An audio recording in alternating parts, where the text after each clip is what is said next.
Hello, everybody. It's Mike Cael with Savage Kingdoms role-playing game and Fire in the Head Productions.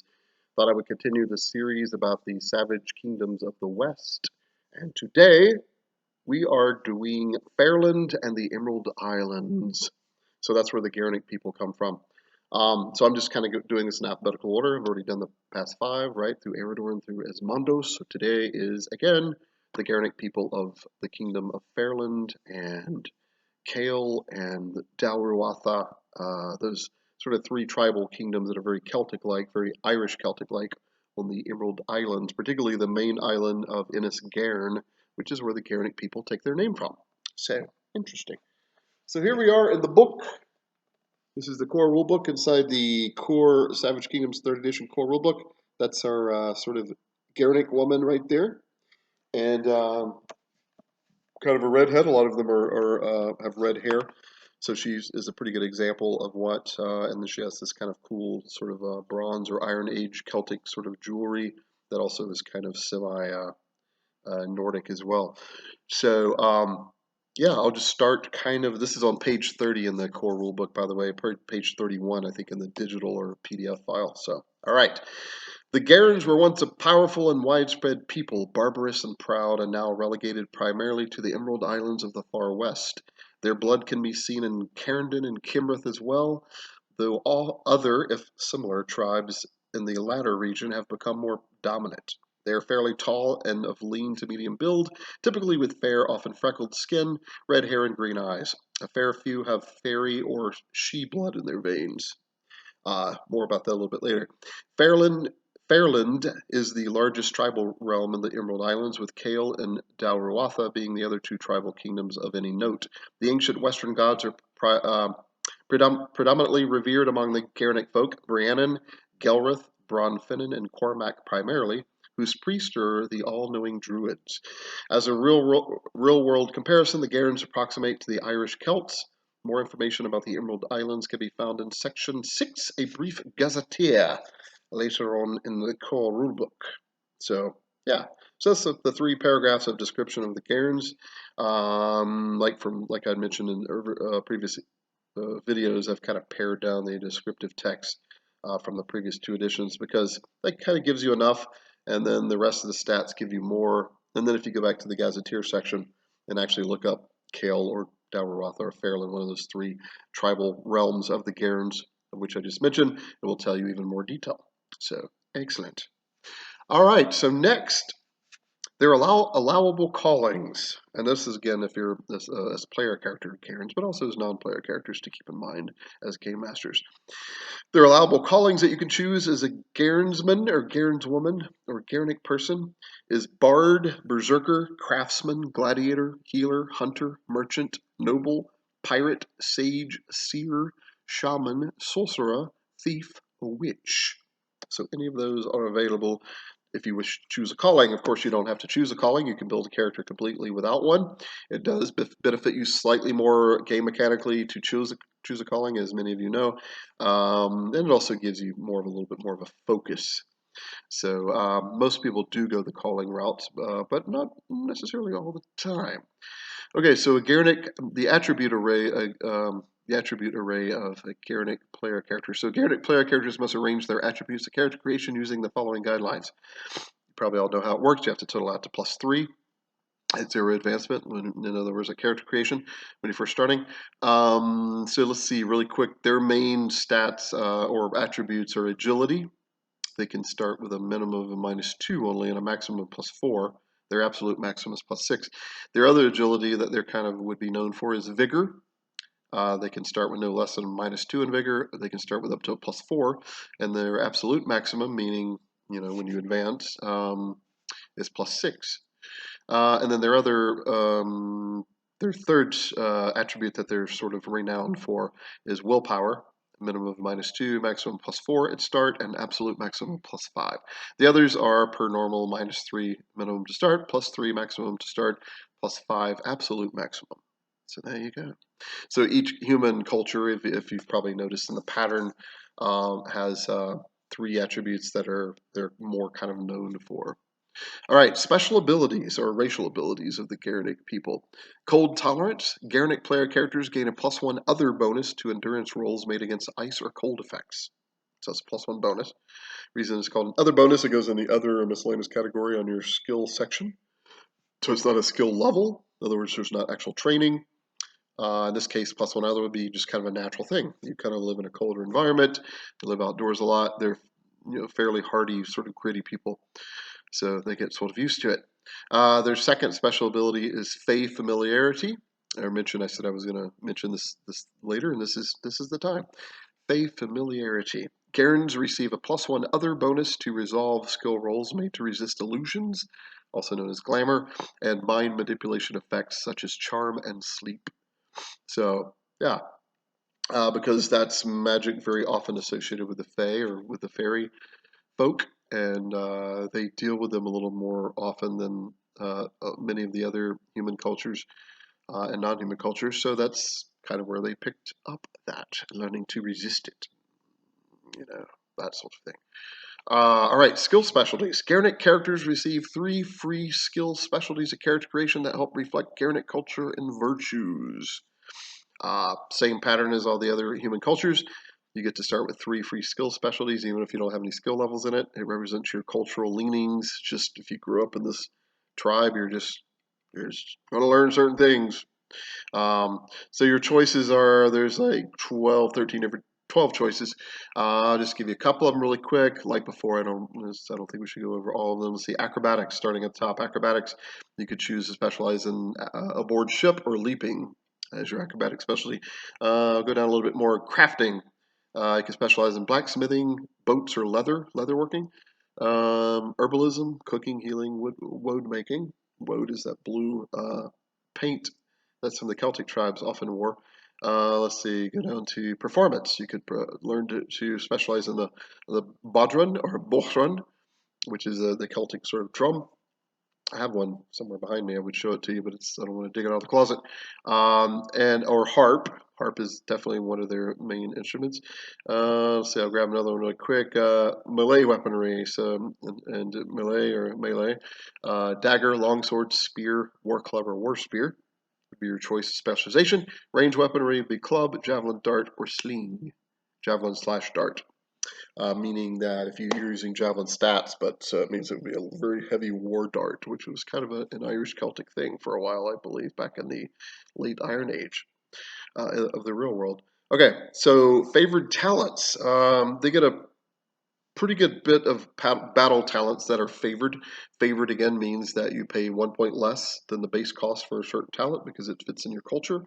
Again, that represents it's just you're around those kind of people. You grew up in this culture. Certain things are going to be easier for you to learn and have access to the knowledge thereof. Uh, Favored blood talents: giant blood. In this case, would be Fearbolg. You would choose specifically the Fearbolg option of giant blood. She-blooded, Trollborn, and Trollborn would be Fomorian. So the Fomorians and the Fearbolgs feature large in Gaernic mythology and actual real life to them. And that comes from, again, very Goidelic, Gaelic, Hibernian, Irish Celtic lore from the real world.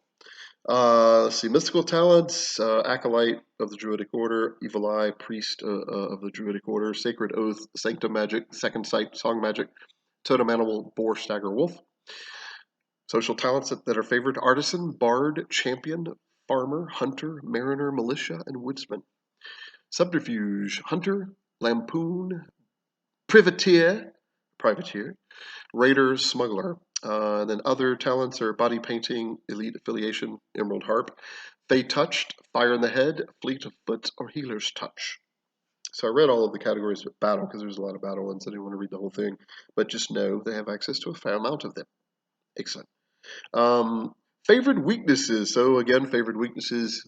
I know the verbiage seems weird that you would, I favor this weakness of mine. But it's more of a game mechanical thing, meaning that you gain an extra point in this case if you choose this weakness that's kind of sort of known, maybe perhaps for your culture. Just like favorite talent, you pay 1 point less. So with the weaknesses, you gain an additional point that you can spend towards talents or skills. I'll read those really quick. Favorite weaknesses: cursed, exiled, oath-bound to a local chieftain or druid priest, obsession of ale, of the other world, or the sea, phobia of enclosed spaces or fairies, zealot of druidism or Fragner. Fragner is a Norrish god, but some of the Gaernic people, particularly in the northern, like Dal Ruatha, the northern tip of the main island of the Emerald Islands, have kind of embraced Fragner, this war god of the north, from incessant rage from the Norrishmen, which historically, when that happens, you were kind of an enemy of those people, but eventually it just happened so often you just kind of accepted some of their culture.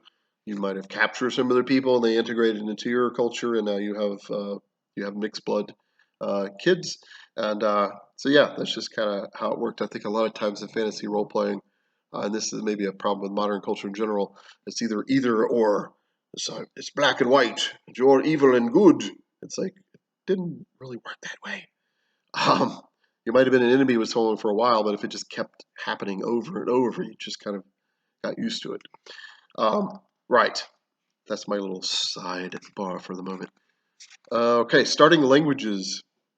Starting languages. Gaernic is your native tongue, obviously, which is a limited writing system. So, and I don't really go into detail what that writing system is, but in my head, and I know campaigns I've run and people who know me have probably heard me mention it, but it's supposed to kind of resemble the Ogham system. It's spelled Ogham, but if you pronounce it in Gaelic, it's not Ogham, it's Ogham, or Ogham, and it's the tree system that the Druids, some of the Druids, if not most of the Druids, were competent with, and occasionally some of the common folk kind of learned how to do it too. It was mostly kind of a secret language, and the reason it's called the tree language, it was for two reasons.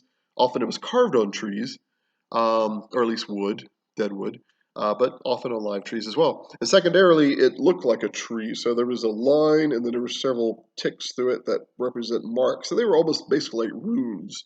But this runic system was probably a little more basic than the Anglo-Saxon one or the Norse one, and it always ticked off. It stayed on a line.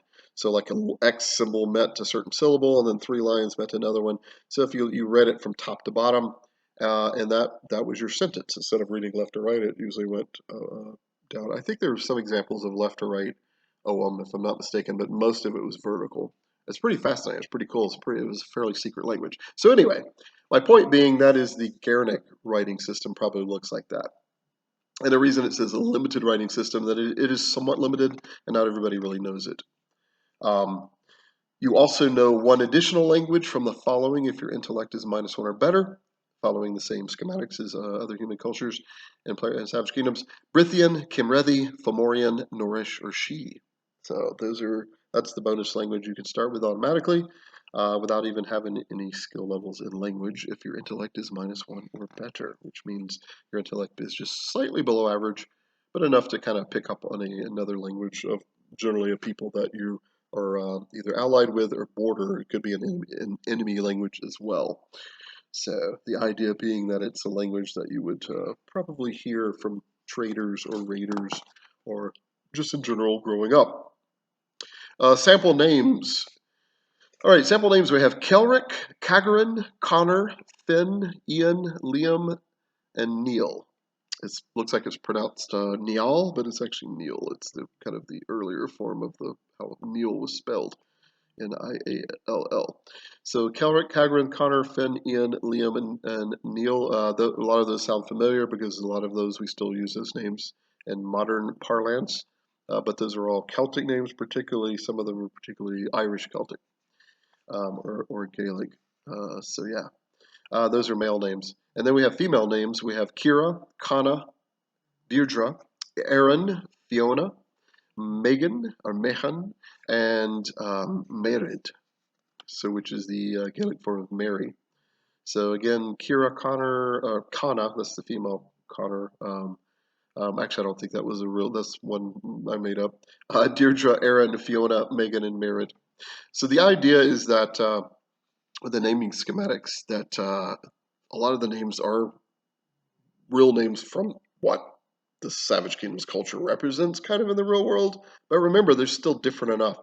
So we just had a discussion with a player like a couple days ago about this. So not all whenever you name a character, you definitely should try to make it a cool, like a sort of a realistic name.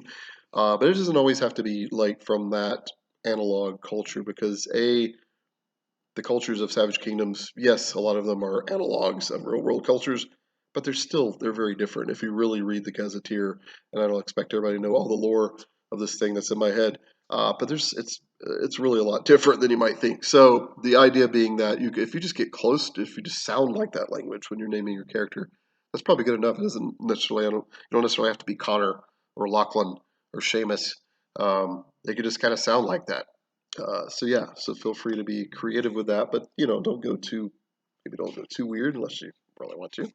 All right, other sample names. Let's see. Oh, Gaerns almost always use Mac, which means son of, or Ni, which is daughter of, after their first names. Though older or more renowned clans sometimes use O before their surnames, such as O'Neill, O'Cael, or O'Lear. O means of the, and well, it really means kind of two things. So it means of the is what we assume in modern day, and that's mostly correct. But originally it meant grandfather of. So meaning that, so if you were Connor O'Neill, you were Connor, a descendant of Neil, who was the grandfather or the progenitor of your clan. So really, it kind of means of Clan Neil or Clan McGregor or whatever it is. So anyway, but most people know that Mac, M-A-C, or shortened to MC, is son of, and Ni, this is the lesser known one. Ni is means daughter of. So interesting. All right, cultural item. Gaernic player characters may choose one of the following items at character creation, or two by spending a luck point, to complement the rest of your gear, their gear, your gear. Okay.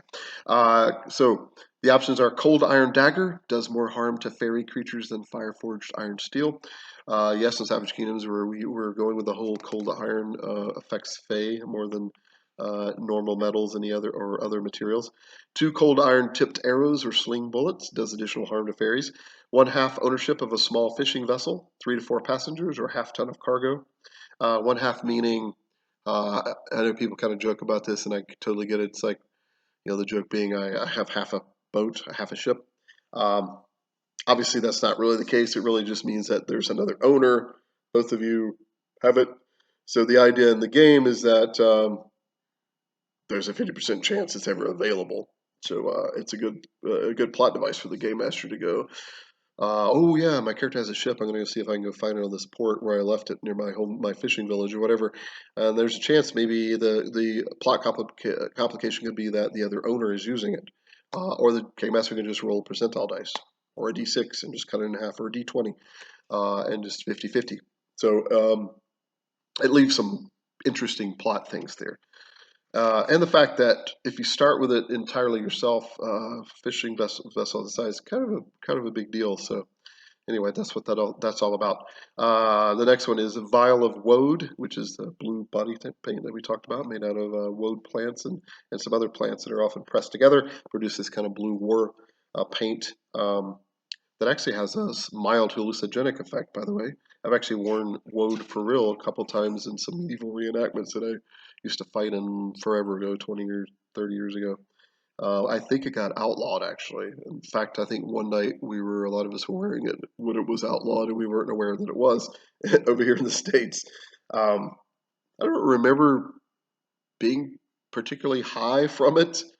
It was maybe a little bit. Some of the other people seemed to be acting like I think they were just acting like they were. Anyway, but it was fun and it looks really cool. So where are we at next? She Made Arrow. This is again cultural items that you can start with. Options. She Made Arrow. It's Sildaril tipped, +1 maximum damage, +1 armor piercing, 75% retrieval chance. So that's the chance of finding it and or it being not broken. Sildaril means star metal in She. It literally means Sil is star, Daril is metal. So it's in the world of Savage Kingdoms. It's like probably the best metal you can find. It comes from meteors or from fallen stars. Only the She really know how to craft it. Some of the Duergar might, but they're so secretive. If they even figured out how to do it, they probably haven't told anyone. Uh, so yeah, so pretty valuable. but it's just a single arrow. All right, so exceptional Norrish hand axe or spear with runic markings. It's DL20 language to decipher, difficulty level 20 that you have to roll on a language skill roll to decipher it. So again, that's kind of left more of as a plot hooky thing for the game master to go, oh cool, I'm going to have it say this, and this will be lead to this next adventure, or maybe it's an ancestor, something like that, or maybe the player has some ideas as well. I think it's best when the player has an idea and the GM and you come together and meet in the middle. I think often that works the best. 1/4 ownership of a captured Norrish longship or Brithian warship in port. So again, 1/4. So this is a much larger ship, which is why you're only 1/4 ownership. But things could happen, maybe you may steal the ship and probably be hunted down, or maybe you have the other 3 owners assassinated. I don't know. It's very devious. Or maybe you just buy them out. Maybe you're more honorable about it and you earn enough money and you can just buy them out or something, or outlive them in some way. All right, map to Hidden Cairn, Menhir, or Standing Stones. A menhir is a term for a standing stone. Generally, it represents one, or it's a single altar shape. But a grander menhir is also known as a nematon, and a nematon is basically just a fancy term for what we would call Stonehenge and the various other many hundreds and thousands of other Stonehenges that exist across the real world. It's just Stonehenge happens to be the famous one. There are also wooden hinges as well. So the idea being that this map is to a hidden cairn, menhir, standing stones. So cairns also were burial mounds. Most of you probably know this. Often made of stone. Some of them were hollowed out of the earth, and they were more intricate. Others were just almost literally just piles of stones over the body. So the cairn was to be a kind of a monument to the fallen person, so it would have been somewhat of some import, but also it kept wild animals from digging up the corpse. So there was kind of a practical reason for it as well as a spiritual reason.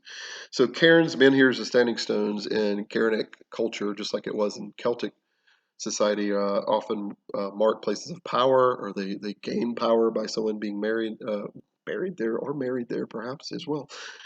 So yeah, that'd be the idea, is that the map is to this hidden place, and it gives you +1 to all magical arts rolls when you get there. So if it's another plot, cool storyline possibility, you follow the map to the hidden place of power, awesome place, and once you get there, it's +1 to all magical arts rolls there. So maybe a magician sets up there for a while and casts some rituals, chants some talismans. If he's really powerful and he or she knows the enchant permanent object, that's a place you set up and enchant some things. So yeah, lots of cool potential there. And the last item, a lock of kelpie hair, grants +1 to magical arts shadow rolls when doing spell rituals. So this is a lock of a kelpie. Kelpies are the green, also known as water horses. They can take horse form. They're often kind of greenish blue is sort of the tip to people that it's not necessarily a normal horse, very pretty. You get on the back of the horse and you stick to it, and the kelpie rides off into the water and it tries to drown you. Because the fairy folk back in the day, back more in the Dark Ages before the Victorian era, got a hold of the fairies and diminished them, literally in many cases. The Fae were kind of they were what we would call in Christian parlance demons and or devils, and I say and or because they were kind of devious. They were very seldom like evil, but they were very seldom very like angelically good. So they were very often in between. So to put a more simplistic term on it, or sort of a D&D term, I guess they're kind of neutral. And that kind of works because the word neutral is also attached to the word nature. So they are natural. They are of nature. So yeah, so just keep in mind when you're dealing stuff with fairy folk and the she, that they're kind of alien and they're devious but not overly to the point. They can also be very helpful. So um, so yeah, that's my little rant about Kelpie and the Kelpies and some of the other Fey type creatures of the world. Okay, general code of honor for Gaernic folk. So this is the general code of behavior or sort of code of conduct that most people of this culture uh, find worthy and they kind of guide their lives through. As a player character, particularly, doesn't mean you necessarily have to follow all of it or even any of it. I think a lot of PCs honestly don't really look at this, which is really kind of sad. Um, but here they are. So honor the old gods and all worthy and honorable druid priests who speak for them. So honor the old gods. Old gods is in uppercase O and uppercase G. The old gods being Brannon and Cormac and Bronfinnan and Gelrith. Those are the 4 or 5. Luella, Ravendark. Those are the 5 kind of main named deities of the Gaernic pantheon. But there's hundreds more, honestly, of little local gods or sort of fairy spirits that may or may not even be named, but those are the main ones. Those are the old gods. So honor the old gods and all worthy of honorable druid and all worthy and honorable druid priests who speak for them, because the druids are the priests and also the omen readers and kind of the speakers for the gods. Honor the clan chieftain and, to a lesser extent, any high kings who come to power. Drive away all enemy invaders from all shores, be they Norrish raiders or otherwise. Grant hospitality to all who ask of it, striking not an enemy, taking sanctuary within your house. So if you give someone, the Gaerns, just like the Celts, and a lot of ancient people, most ancient people probably, really regarded, and we do mostly nowadays, took seriously the laws of hospitality. So if you granted someone food and shelter, or even just shelter for a night or two, and usually up to 3, usually 3 was the max. That's why the old saying about, what is it? A guest is good for 3 days, and after that, the guest sours. Or I don't know. There's a bunch of phrases that kind of are like that. That's kind of where that comes from. So yeah, you just didn't. Even if it was an enemy, you didn't assassinate them in your own home at night. That's just low. You're just like the lowest form of pathetic by doing that, or even trying to do it. So yeah, now once they left your land, it was all bets off, unless you guys somehow worked it out during those 3 days or whatever. Uh, so last one is personal insults are to be paid in public apology. In other words, gift givings or blood, single combat. Wait, let me read that again. Personal insults are to be paid in public apology, gift givings or blood, meaning single combat. So yeah, so they take. Again, I've spoken this before, and I think as modern people we don't get this sometimes. So in honor-based cultures, which are most, really pretty much all cultures from back in the day, quote unquote, um, they're very honor-based, particularly warrior cultures. Because you didn't have the internet, you didn't think of a double-edged sword there. Or maybe you didn't live in a giant metropolis where gossip was spread around pretty easy. You generally lived in a fairly small tribal area, small village, maybe a town if you were fortunate enough to grow it that large. So honor was a sense of currency. So if you were insulted, particularly if you were known to be really good at something and you took pride in it, and you're just walking down the street, and somebody just flippantly gives you some ridiculous insult, unless you really knew that person, because there also was a culture of kind of ribbing people. It was kind of big in Viking culture, very big in Irish culture. I just got through doing a play called the Weir, called to Weir, where all Irish folks sitting around and we're just insulting each other all the time. And once you figure out what's going on in those relationships, it really gives you an insight to that culture. Where so if you're really comfortable with someone, you can kind of insult them and rib them, but even then, there's kind of a point. There's kind of a point you have to kind of watch it. So anyway, going back to an honor-based, warrior-based culture, especially an outsider insults you, that's just not cool. So you're going to get, if it's a warrior with some reputation, you're going to get challenged probably in the middle of the street, single combat.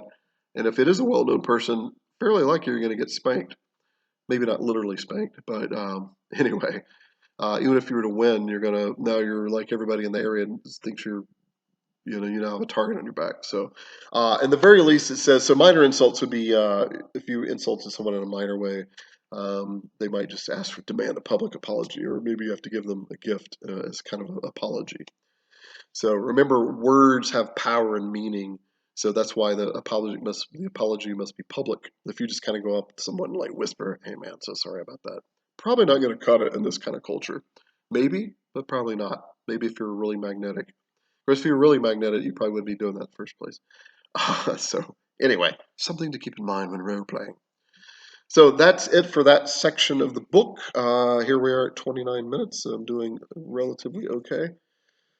So the last little bit we'll cover is in the Gazetteer section, as previously mentioned, Chapter 6 in the old core rulebook, which would be so. That chapter starts on, as I muddle through it, on page 305. Actually, so there's the cool little kind of the breaker page, the chapter separator. So it really starts, and you see the cool little map of Astagonia, the western continent right there. So here we are. Where are we talking? Oh, I didn't show you the map of, I guess I am now. Yeah, here we are, Emerald Islands up here. So there's Faerland is the main one. So that's why the title of this video is Faerland and the Emerald Islands, because I think a lot of new players look at, because when you look at the map of the Emerald Islands, particularly the main island of Innis Gaern, it just says Faerland on it because that's all we had room to type. That's the largest kingdom. So there's the two smaller ones like Cael and Dal Ruatha. So I think sometimes players get confused and go, where are the Gaernic people from? It's like, well, they're from Faerland. It's just they have different other little tribal kingdoms as well. So there you go. So, all right, turning to Faerland in the Gazetteer chapter and the Emerald Isles in general. All right, so the way it's listed, so there's a reason for this. So Faerland is down here, but right above it are the two smaller kingdoms, Cael, and they're in alphabetical order, so it does make sense. Cael, Dal Ruatha, and Faerland. So, I think there's a breakout map. Oh, here we go. There's a breakout map of the Emerald Islands. So in this breakout, larger map, you can see the three main kingdoms. You see Faerland in the middle, the big one, bolded. At the top or the north is Dal Ruatha, and at the, which means the red people, or the people of the red. And at the bottom is Cael. Cael is probably the small, well, actually, Dal Ruatha and Cael are about the same size. Both together would equal about the size of Faerland. And you can see the Nachlan Firth, also known as the Brithian Channel, which is the channel between the mainland and Innis Gaern, which is that main island there of the Emerald Islands. And remember, it is Emerald Islands, plural, not Emerald Island, like in the real world, Ireland. And then you've got Innis Avalarn, Innis Finnan, which is the sacred island of the Druids. Innis Avalarn is a interesting island. It's kind of, some people believe it's in the other world, others believe it's just kind of in the borderland of the Earth world in the other world. And to travel there, you sort of subtly pass into the other world, or at least partly so, but you can't really tell. It's very interesting. So it's also kind of a holdout where the She folk are. There's a She realm there, and fairly recently I ran a campaign where some of the PCs went there, and it was very interesting. All right, so really quick. Okay, so Cael just has a paragraph or two. It doesn't go into too much detail. Same with Dal Ruatha. So I'll just kind of quickly go over a couple things in Faerland, and we'll end the video. So in Faerland, the prominent realm is on Innis Gaern, the largest isle of the Emerald Isles. The name of Faerland has a dual meaning. It refers to fair land, as in beautiful and pristine, but also being connected to the fairy world and its mysterious influence. You'll probably notice a pattern in a lot of the stuff I create. A lot of the world building stuff is I like double meaning words, sometimes triple meaning.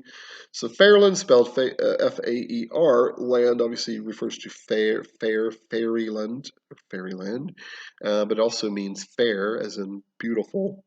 Faerland, which is why the Norse people raid here a lot. It's a very pretty green land. The Brithians occasionally will assault them as well, but they've been less naughty lately. The native language of Faerland is Gaernic, obviously, as well as the kingdoms of Cael and Dal Ruatha.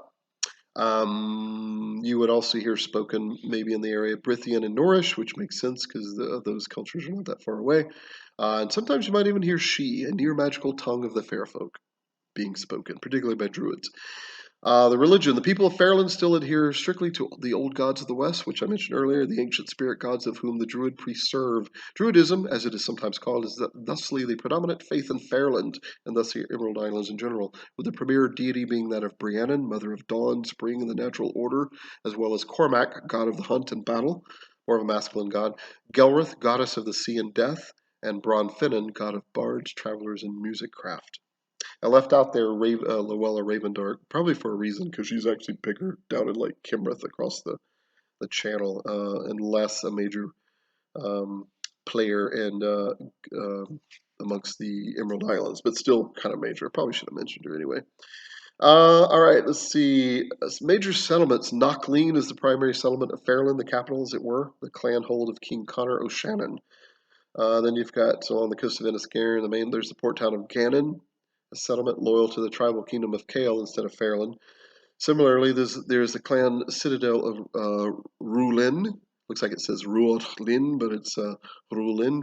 Rulin, the de facto capital of the Dal Ruatha in the north. Rulin just means red water in their language. Let's see, just really quickly, denizens, creatures that you might expect to run into besides normal animals like stags, boars, wolverines, elk, crows, salmon.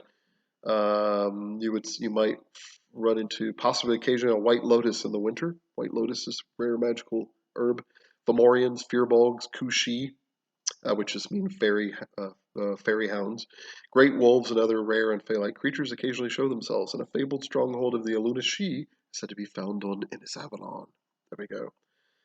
And I think, let's see, really quickly, notable characters. King Conor O'Shannon, he's the High King or Chieftain of Faerland, because he doesn't really use it to call himself king. Lives and rules from Knockleen, with some minor lodges elsewhere across his realm as well. Kinwulf Cael is the tribal chieftain of the realm of Cael, and Liam Dal Ruatha is the tribal leader of the Dal Ruatha people in the north.